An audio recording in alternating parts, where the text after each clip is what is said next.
Hi, this is the Apologist Bookshelf, and I'm Gary Zacharias. Welcome. Thank you for being part of this today. Here's a book that's been sitting on my shelf for a long time, and for some reason I haven't gotten around to sharing it with you. It's called On Guard.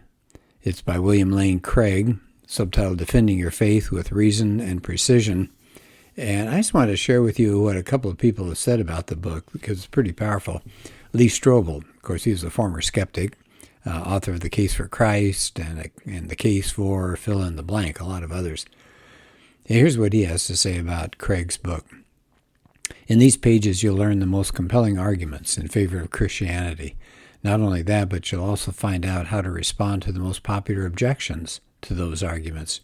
You'll discover that On Guard is solidly factual, winsomely personal, consistently practical, and ultimately convincing in its presentation of the case for Christianity.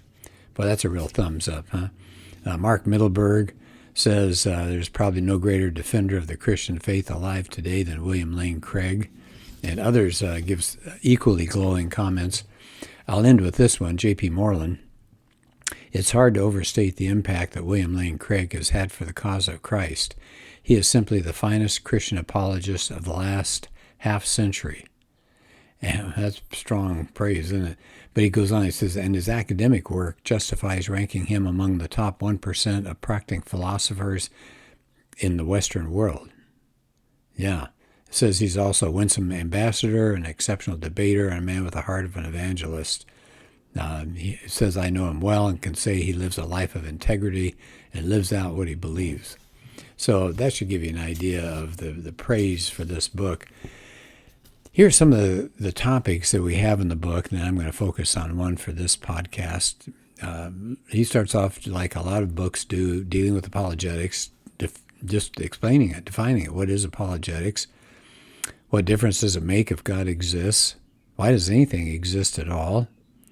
And then he's got a personal interlude, which I like. It's his own journey of faith. I always like stories of what people have gone through. Why did the universe begin? Why is it fine-tuned? Can we be good without God? What about suffering? And then he moves to Jesus. Who was Jesus? Did he rise from the dead? Is he the only way to God? These are huge questions, aren't they? Really important issues. So I think for this one, I'm going to go to chapter 2. So I will skip over the part that talks about defining apologetics, because I think most of you know what it is, basically offering a rational defense for the Christian faith.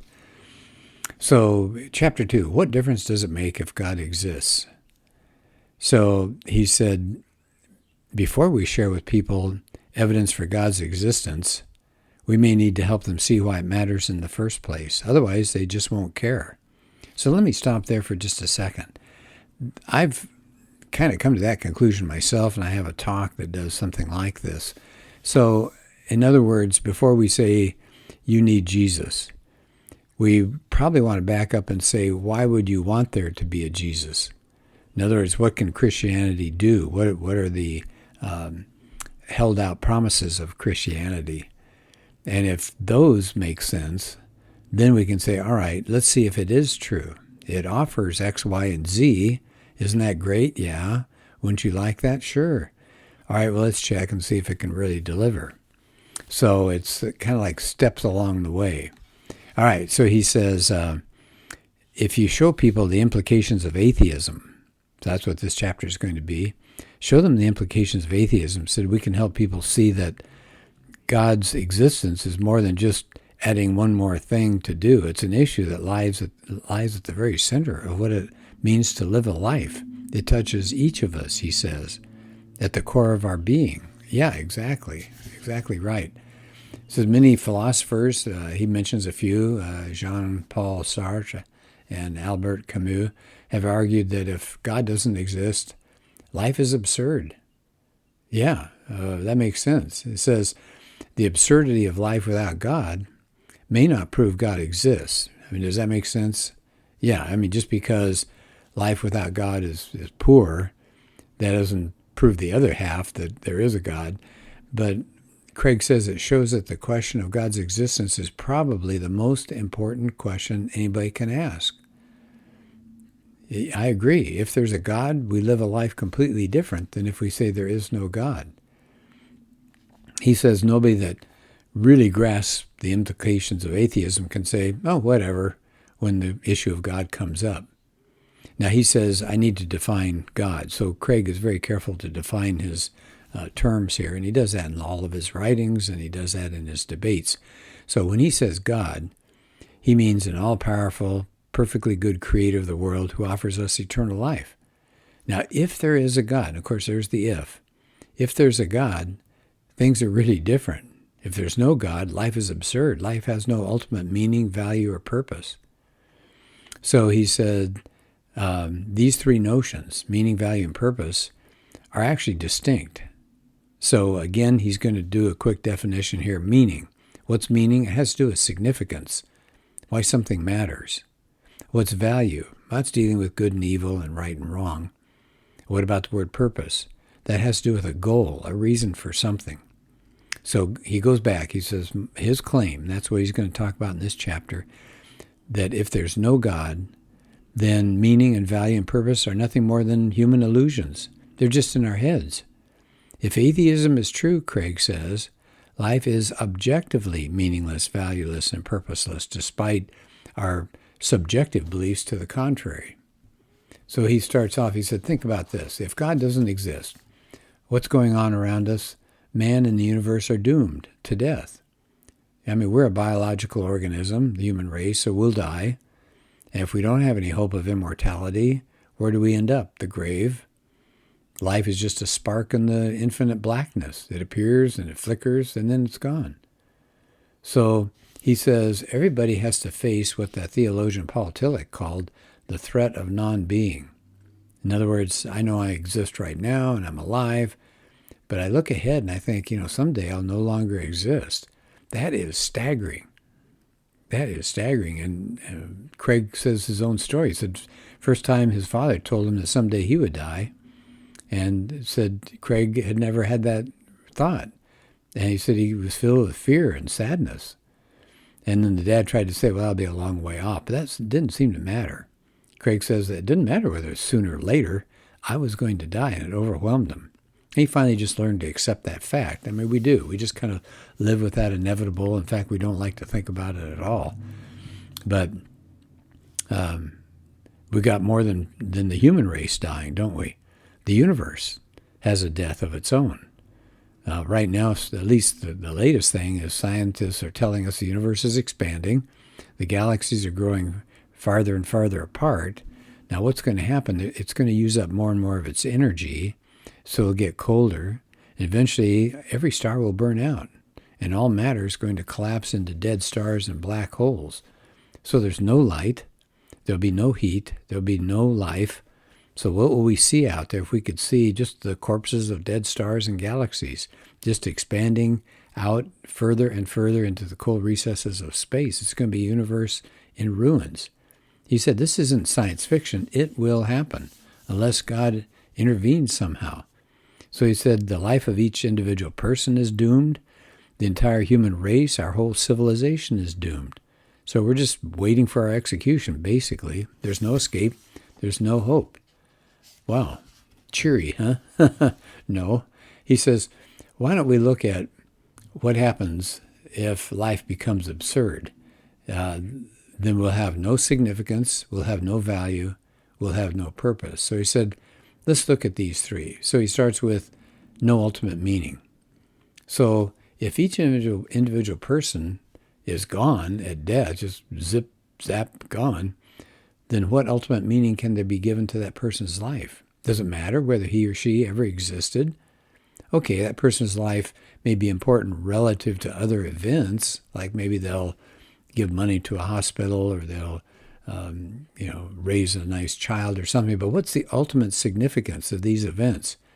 I mean, after all, if everything is doomed to destruction, what does it matter that you influenced anything?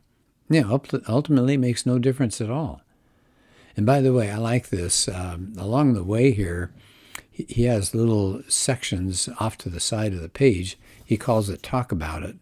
So this one is, have you ever felt the darkness of despair that your life is meaningless? How did you cope?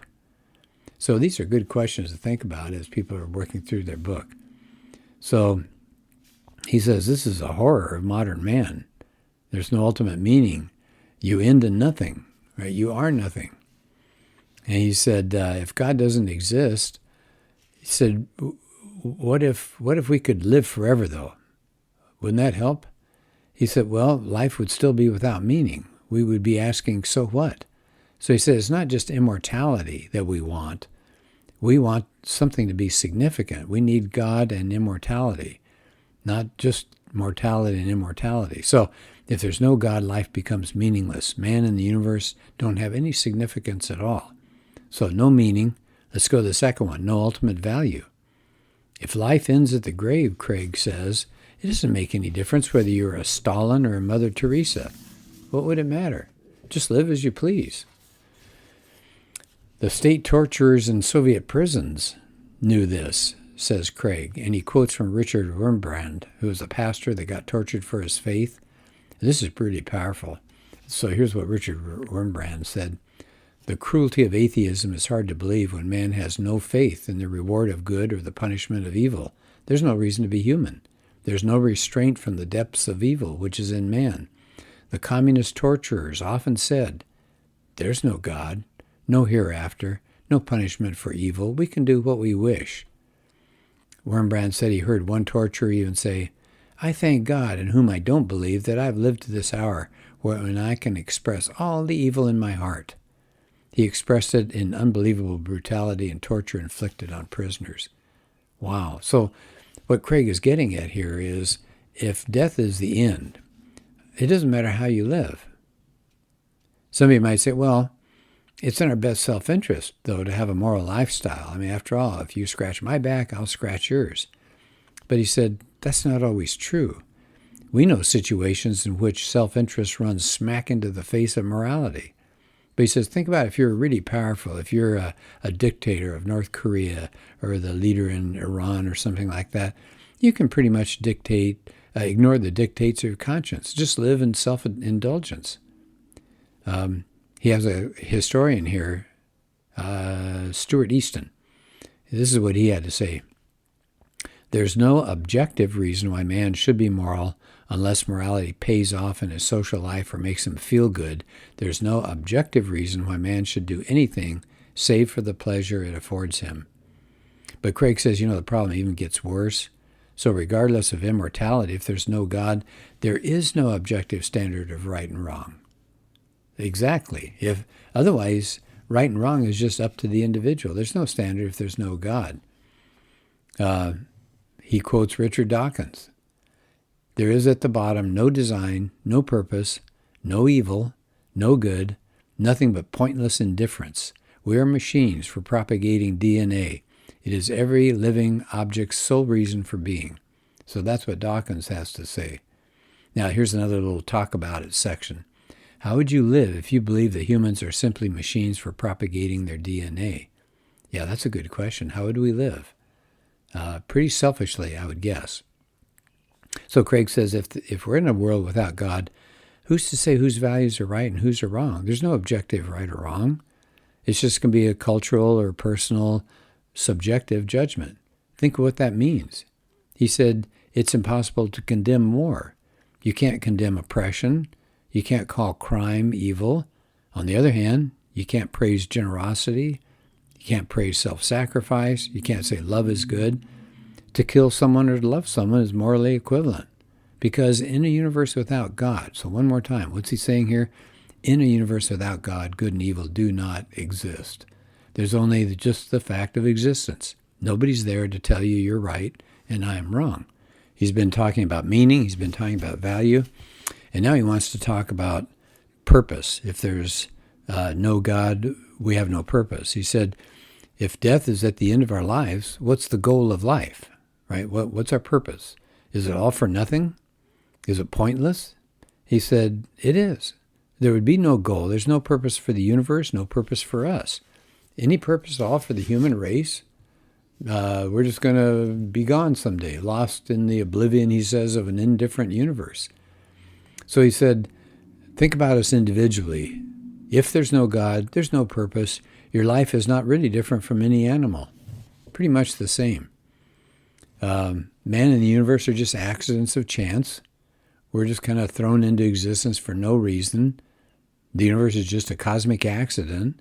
No reason for it to exist. And we're also a freak of nature. We're just a blind product of matter plus time plus chance, just kind of throwing the dice. So Craig says if God doesn't exist, we're a miscarriage of nature, just thrust into a purposeless universe. We're living a purposeless life. So he said, life is utterly without reason. So he said, I hope you begin to understand the gravity of the alternatives before us. If God exists, there is hope. But if God doesn't exist, all we have is despair. One writer put it this way: if God is dead, then man is dead too. Yeah, exactly right. He mentions Nietzsche, Friedrich Nietzsche, who told the story of a madman. And this is, maybe it's, I don't know, is it too lengthy? I don't think so, because this is really powerful. I'll tell you, the 19th century atheist Nietzsche had some really interesting insights. Considering his background and all, he had a pretty clear idea of what atheism was going to do to us. So he tells a story of a madman who bursts into the marketplace with a lantern, and he says, I seek God, I seek God. Well, a lot of people there didn't believe in God, so a lot of people started laughing at him. Well, where's God? Maybe he's hiding. Did he go on a voyage? And they yelled and they laughed at him. Then Nietzsche says, the madman turned in their midst and he pierced them with his eyes. And here's what the heart of what Nietzsche is saying. Whither is God? He cried. I shall tell you. We have killed him, you and I. All of us are his murderers. But how have we done this? How were we able to drink up the sea? Who gave us the sponge to wipe away the entire horizon? What did we do when we unchained this earth from its sun? Whither is it moving now? Away from all suns? Are we not plunging continually, backward, forward, sideward, in all directions? Is there any up or down left? Are we not straying as through an infinite nothing? Do we not feel the breath of empty space?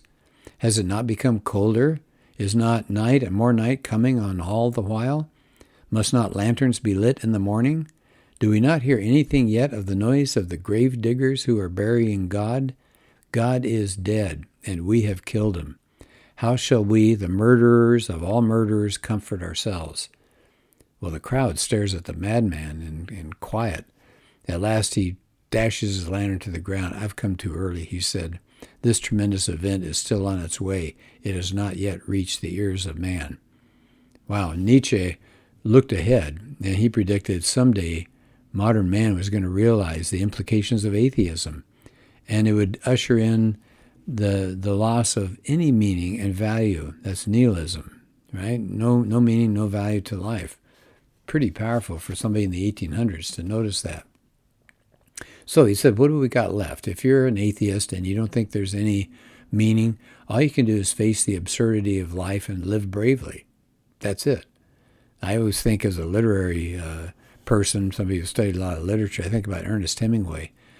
All of his stories are like that. All you can do is just face up to the bull in the ring, bullfighting stories of Hemingway. All you can do is man your machine gun and they're going to overwhelm you and kill you, but you just go out with a blaze of glory. That's it.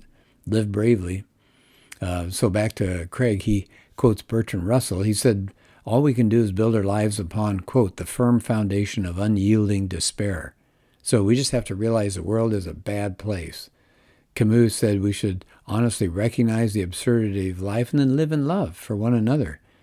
But Craig says, oh, come on. He said the fundamental problem is that it's impossible to live consistently and happily within that kind of framework. He points out Francis Schaeffer talked about this. He said we're living, modern man at least, is living in a two-story universe. In the lower story is a finite world that doesn't have God. That's where life is absurd. And in the upper story, that's where you get meaning and value and purpose. So modern man is living in that lower story because he doesn't think there's a God. But he can't live there happily. So he keeps making leaps of faith up into that upper story to affirm meaning and value and purpose. But he doesn't have any right to because he said he doesn't believe in God. So he said, it's hard to live consistently and happily with an atheistic worldview. He says, think about meaning. Without God, life has no meaning. But he said, philosophers who actually buy into that live as if life does have meaning. Sartre argued you have to create meaning by freely choosing to follow a certain course of action. He chose Marxism. But Craig says that's inconsistent to say life is objectively absurd and then say you can create meaning for your life. If life is absurd, you're trapped in the lower story. Trying to create meaning is you leaping to that upper story. I mean, the universe without God remains meaningless no matter how we regard it. Sartre is really saying, let's pretend the universe has meaning. He said, that's just fooling yourself. What about the value of life? Well, atheistic humanists affirm traditional values of love and brotherhood. Okay, how can they do that? There's no value to life. Bertrand Russell, he was an atheist, but he was a social critic, right? So he's jumping to that upper story. He admitted he couldn't live as though ethical values were just a matter of personal taste. And Russell even said he found his own views incredible. I don't know the solution, he said. So back to Craig, he's saying if there's no God, objective right and wrong don't exist. Right? There is no right and wrong. Everything's permitted. But nobody, no atheist, no agnostic can live like that. Nietzsche, actually, remember he's the one that talked about living beyond good and evil. He broke with his mentor, Richard Wagner, because he knew that man was anti-Semitic and pushed all sorts of awful things. And so he lived as if there was value. Richard Dawkins, now remember he said there's no evil, no good, nothing but pitiless indifference, but he's a moralist. He leaps to that upper floor all the time, that upper story. He doesn't like what's happened to homosexuals, the way they've been abused. He doesn't like religious indoctrination of children. He prizes cultural diversity and things like that. So I think that's fascinating that they live as if there's that upper floor. So I'm going to skip ahead here. So he said, the human predicament, this is near the end of the chapter, the atheistic worldview is insufficient to have a happy and consistent life. So I said people are always trying to get out of this, trying to find some moment of happiness. But he said, in the Christian worldview, God does exist and life doesn't end at the grave. So biblical Christianity gives us God and immortality. Those are the two things necessary for a meaningful, valuable, and purposeful life. God and immortality. Now he says none of this, of course, this whole chapter as he wraps up, none of this shows biblical Christianity is true. He said the atheist may say, I'm just embracing a noble lie, and I'm self-deceived. So that's what the rest of his book is going to do, to argue for the existence of God and to fend off objections to that. But he said, all I've been trying to do is to spell out the alternatives. If God does not exist, life is futile. If God does exist, life is meaningful. He says it seems to him that even if the evidence for and against God were absolutely equal, a rational person ought to choose to believe in God. So he said it seems pretty irrational to prefer death, futility, and destruction to life, meaningfulness, and happiness. So I think that's a good chapter. I hope it gives you a feeling for the way Craig puts this book together. He's thoughtful and he's thorough. So it's called On Guard, and I think you would enjoy it. Well, thank you for being part of this podcast. Have a good day.